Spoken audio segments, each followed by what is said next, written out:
Dear student, अब हम लोग मूव कर रहे हैं पांचवी जो प्रॉपर्टी है नेचुरल नंबर की, उसकी तरफ। देखो, distributive property is applicable for multiplication over addition and subtraction of natural number. देखो, अब डिस्ट्रीब्यूटिव प्रॉपर्टी क्या होती है? डिस्ट्रीब्यूटिव प्रॉपर्टी आपका कुछ देखो ऐसे होता है, a मल्टीप्लाई b प्लस सी, ठीक है, जिसमें बंटन नियम भी हम लोग इसको बोलते हैं हिंदी में, यानी कि बांट देता है ये टुकड़ों टुकड़ों में। जैसे a को मल्टीप्लाई किया है सबसे पहले b से, उसके बाद यही a मल्टीप्लाई हुआ है किससे? c से। क्लियर है? देखो ये बट गया, ठीक है।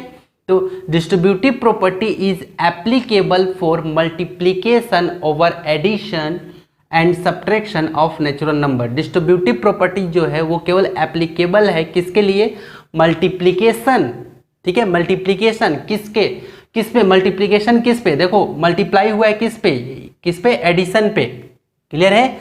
मल्टीप्लिकेशन ओवर एडिशन, ठीक है। ओवर एडिशन का मतलब है कि देखो a मल्टीप्लाई हुआ है b प्लस सी से, ये एडिशन है और ये मल्टीप्लिकेशन है, ठीक है। और एंड सब्ट्रैक्शन, और इस वाले में देखो यहाँ पे मल्टीप्लिकेशन है, ठीक है, मल्टीप्लिकेशन है, और ये क्या है? b minus c, that means कि सब्ट्रैक्शन है, राइट। तो वही यहाँ पे चीज कह रहा है कि distributive property is applicable for multiplication over addition and subtraction of natural number. और ये ए बी सी क्या है? आपका कोई भी नेचुरल नंबर आप वहाँ पे रख सकते हो, ठीक है। चलो, तो ये एप्लीकेबल हो गया आपका मल्टीप्लिकेशन ओवर एडिशन, और ये हो गया आपका मल्टीप्लिकेशन ओवर सब्ट्रैक्शन पे डिस्ट्रीब्यूटिव प्रॉपर्टी आपका क्या है? एप्लीकेबल है, यानी कि काम करेगा। क्लियर है? चलो, कंडीशन क्या दे रखा है कि ये b जो होना चाहिए हमेशा ग्रेटर होना चाहिए c से। कंडीशन क्या? ये कंडीशन आपका यहाँ पे दिया हुआ है, ठीक है, यहाँ पे इस कंडीशन में। हालांकि अभी हम लोग इसकी बातें करते हैं, ठीक है। चलो, तो जैसे मान लो कि कुछ भी नंबर मैं ले लेता हूँ, कोई सा भी नंबर हम लोग ले लेते हैं। जैसे मान लो कि मैंने ले लिया 4 5 6 ले लिया। क्लियर है? क्या क्या ले लिया मैंने? एक काम करता हूँ, ऐसे ले लेता हूँ, a इक्वल टू 2 ले लेता हूँ, ठीक है। कोई भी नेचुरल नंबर हम लोग अपने मन से ले लेते हैं, ठीक है। तो 2 मल्टीप्लाई b का वैल्यू क्या लेना है? क्या ले लेते हैं? 4 ले लेते हैं, और c का वैल्यू ले लेते हैं आपका 5, ठीक है। क्लियर है? देखो, एक का वैल्यू मैंने 2 ले लिया, और यहाँ पे बीच में क्या है? प्लस, बीच में क्या है? प्लस, ठीक है। अब चलो, यहाँ पे a मल्टीप्लाई b, तो देखो a मल्टीप्लाई a का वैल्यू मैंने क्या लिया है? 2, तो देखो 2 मल्टीप्लाई b का वैल्यू मैंने क्या लिया है? 4। यहाँ पे मल्टीप्लाई है, याद रखना, ठीक है। तो ये रहा 4। क्लियर हो गया?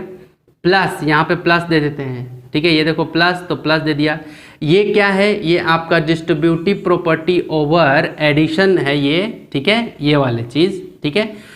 यहाँ पे जो है मैंने वहाँ लिख दिया, और ये जो लिखा हुआ है a मल्टीप्लाई b, तो देखो a का वैल्यू मैंने 2 लिया, b का वैल्यू मैंने 4 ले लिया, प्लस प्लस दे दिया। तो a का वैल्यू देखो क्या है? फिर से 2 मल्टीप्लाई c का वैल्यू क्या है? 5, c का वैल्यू क्या रखे थे? 5, तो ये लिख दिया मैंने 5। क्लियर है? ठीक है। अब चलो, अब हम लोग इसको करते हैं। तो 2 मल्टीप्लाई, देखो 5 प्लस 4 कितना होगा? 9। 5 प्लस 4 कितना होगा? 9, तो ये ब्रैकेट से फ्री हो गया। क्लियर है? अब 9 2 जा क्या हो गया? देखो 18 आ गया, इधर में क्या आ गया? 18 आ गया। ये क्या है आपका? LHS यानी कि लेफ्ट हैंड साइड, और ये क्या है आपका? RHS right hand side. Clear है? अब चलो इधर में देखते हैं। देखो 4 2 जा 8 प्लस 5 2 जा 10। देखो ये ब्रैकेट देने का मतलब क्या है? ब्रैकेट के अंदर का पहले काम देखो, 2 4 जा कर लो, या 4 2 जा कर लो 8, या 5 2 5 जा कर लो, या 5 2 जा कर लो 10। क्लियर है? तो यहाँ भी ऐड करो, 10 प्लस 8 कितना आ गया? 18। तो देखो दोनों तरफ मेरा क्या आया? 18 इक्वल टू 18 आ गया। तो देखो ये डिस्ट्रीब्यूटिव प्रॉपर्टीज एप्लीकेबल है किस पे? मल्टीप्लिकेशन ओवर एडिशन पे। ये तो मैंने यहाँ पे देख लिया। अब ये एग्जाम्पल को हम लोग यहाँ समझते हैं, ठीक है, डिविजन सब्ट्रैक्शन पे, है ना। डिस्ट्रीब्यूटिव प्रॉपर्टी, है ना, applicable for multiplication over subtraction, इसको। तो देखो यहाँ पे एक कंडीशन दिया है क्या? कि b जो होना चाहिए वो ग्रेटर होना चाहिए c से। ये जो b की वैल्यू होना चाहिए c से बड़ा होना चाहिए। क्यों? क्योंकि यदि आपने c से छोटा ले लिया 3, और c का वैल्यू मान लो, c का वैल्यू आपने 8 कर दिया, तो 3 - 8 कभी घट सकता है नेचुरल नंबर में? नहीं। क्लियर है। इसीलिए बोला है कि v का जो b की वैल्यू होगी वो ग्रेटर लेना है, ठीक है। ये साइन का मतलब समझ में आ रहा है, ग्रेटर लेना है आपको, ठीक है। अब चलो देखते हैं, तो a का वैल्यू चलो मैं ले लेता हूँ आपका यहाँ पे 2, a का वैल्यू मैंने 2 ले लिया, b का वैल्यू मैंने ले लिया यहाँ पे 4, क्लियर है ना। और c का वैल्यू मैं ले लेता हूँ 3, ठीक है। देखो तो b से कहीं ना कहीं छोटा हो गया, b का वैल्यू क्या ले लिया 4, और c का वैल्यू कह रहा था, b का वैल्यू बड़ा होना चाहिए मेरे से, c से, तो c का वैल्यू मैंने 3 ले लिया। अब इसको मैंने ऐसे बंद कर दिया, ब्रैकेट क्लोज है।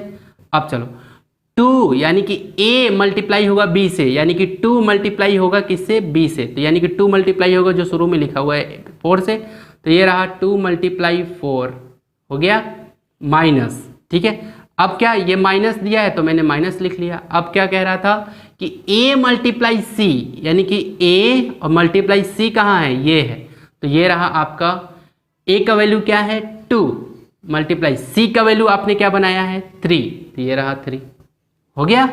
अब चलो अब 2 4 माइनस 3 क्या हो गया आपका 1 हो गया, ठीक है। अब यहाँ पे मल्टीप्लाई हो गया, मल्टीप्लाई क्यों हुआ, मल्टीप्लाई क्यों हुआ, क्योंकि ब्रैकेट के यहाँ पे कुछ जब नहीं रहता है तो मल्टीप्लाई रहता है, क्लियर है, ठीक है।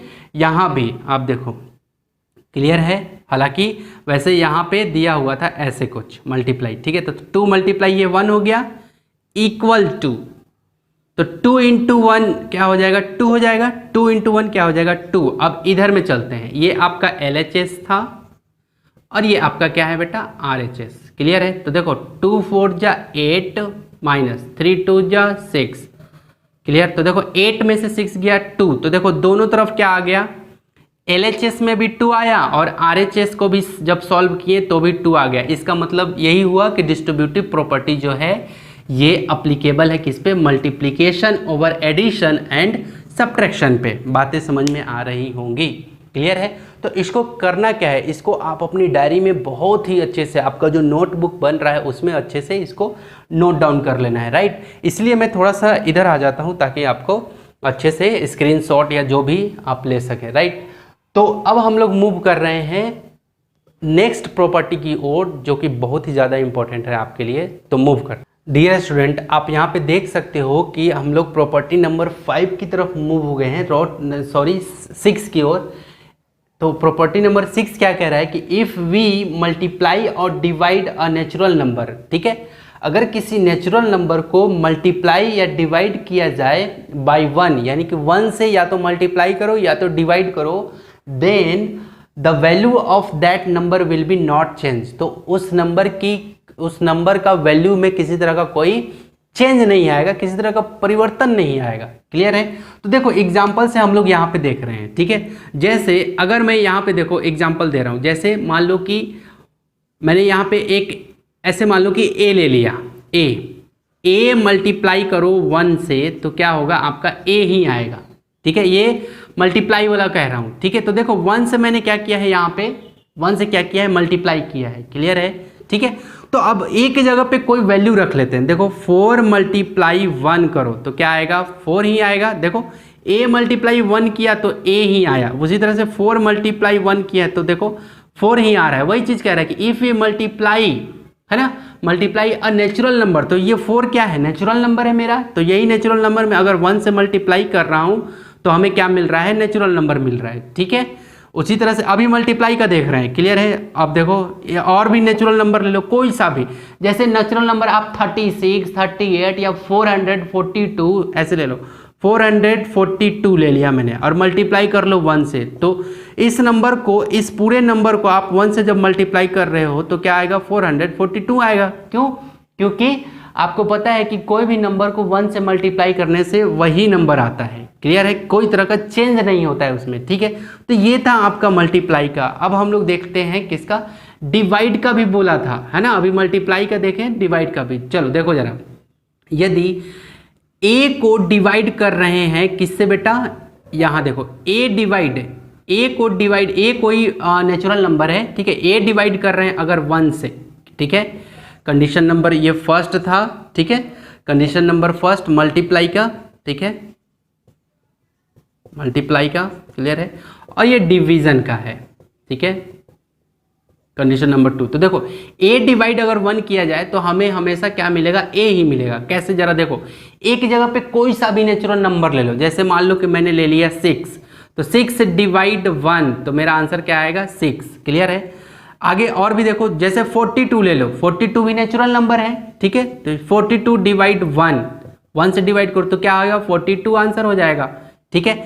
जैसे तो वो ये 42 क्या रहता है नोमिनेटर और ये 1 क्या रहता है डिनोमिनेटर। क्लियर है। उसी तरह से अगर मैं यहाँ पे 365 लेता हूँ और डिवाइड कर देता हूँ 1 से तो भी मेरा आंसर क्या हो जाएगा 365 हो जाएगा, 365। बातें समझ में आ रही है। तो प्रॉपर्टी नंबर 5 यही कह रहा था कि इफ मतलब अगर भी मतलब हम लोग मल्टीप्लाई करें और डिवाइड करें किसी नेचुरल नंबर को किससे 1 से, है ना, मल्टीप्लाई करें या डिवाइड करें, देन तब क्या होता है कि the value of that number, उस नंबर की value will not change, change नहीं होगा। Will not change that means कि चेंज नहीं होगा, राइट। तो इसको आपको अपनी कॉपी में नोट डाउन करना है इस एग्जाम्पल के साथ। बातें समझ में आ गई होंगी, राइट। तो आई होप कि आपने बहुत ही अच्छे से नेचुरल नंबर की प्रॉपर्टीज़ को आपने काफ़ी अच्छे से सीखा है, लर्न किया है, राइट। तो मिलते हैं अगले नेक्स्ट वीडियो में एक नए टॉपिक के साथ। अभी इसी पे काफ़ी लंबा सफ़र रहेगा नंबर को समझने के लिए, क्योंकि और भी बहुत सारे इसमें टॉपिक्स हैं, ठीक है। तो आशा करता हूँ आपने कुछ ना कुछ सीखा होगा। मिलते हैं अगले नेक्स्ट वीडियो में। Take care and bye bye.